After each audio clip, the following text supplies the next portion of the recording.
The first wife and her daughters crept quietly into the forest. They dug up the earth and began gathering earthworms into a small calabash. When they had enough, they went back to the palace. When they opened the pot of the second wife, suddenly there were screams. Inside the pot were moving earthworms. The elders stepped back in shock. "What is this? Do you plan to feed us this abomination?" The water began to rise slowly, and soon the river goddess appeared.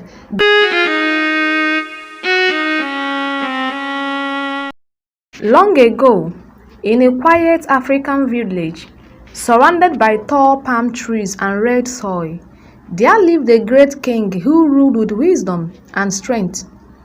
He was loved by his people and feared by his enemies. But in the palace, something troubled his heart. The king has two wives. His first wife had been with him for many years and had given him only daughters.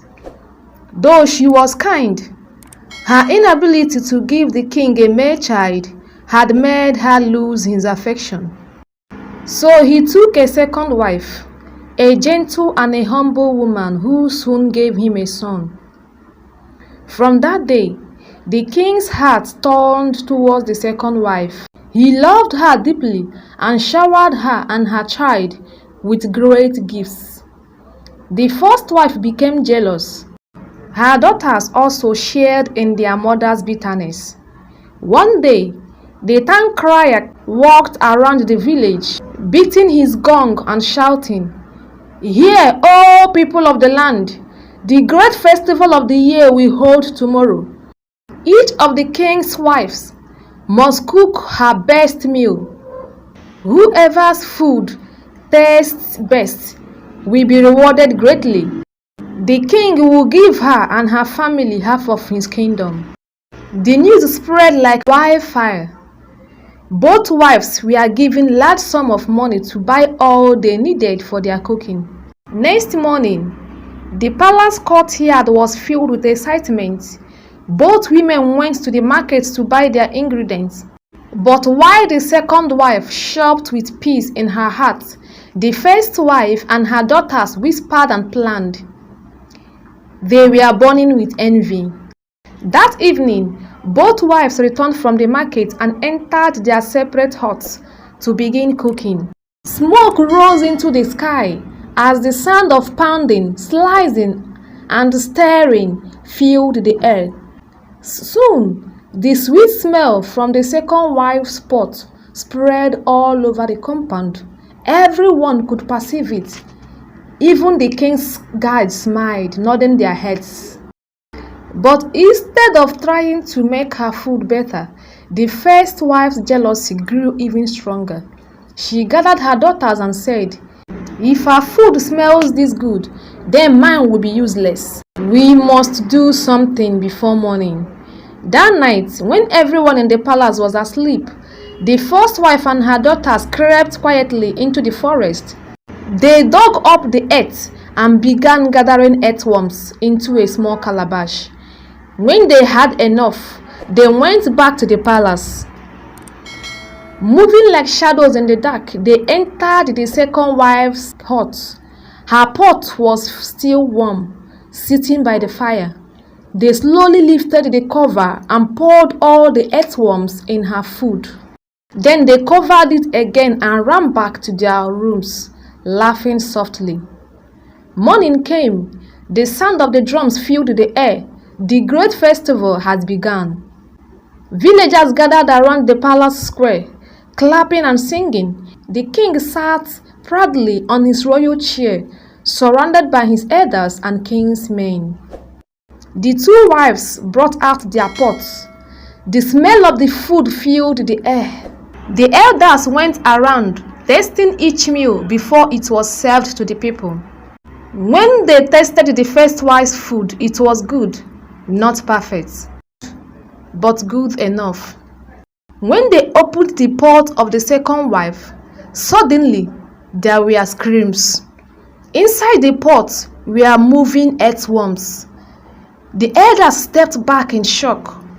"What is this?" One of them shouted. "Do you plan to feed us this abomination?" Another cried. Tears filled the second wife's eyes. She shook her head in disbelief. No, I cook clean food. I don't know how this happened." But nobody believed her. Even the king sat silent, confused and heartbroken. The people began to whisper that the young wife has disrespected the gods. After much talk, the elders decided that both wives must go to the village river and swear before the river goddess to prove their innocence. Both women agreed, even the guilty one. At sunset, they all went to the sacred river. The air was cold and the place silent. When they reached the river bank, the priest called out the goddess.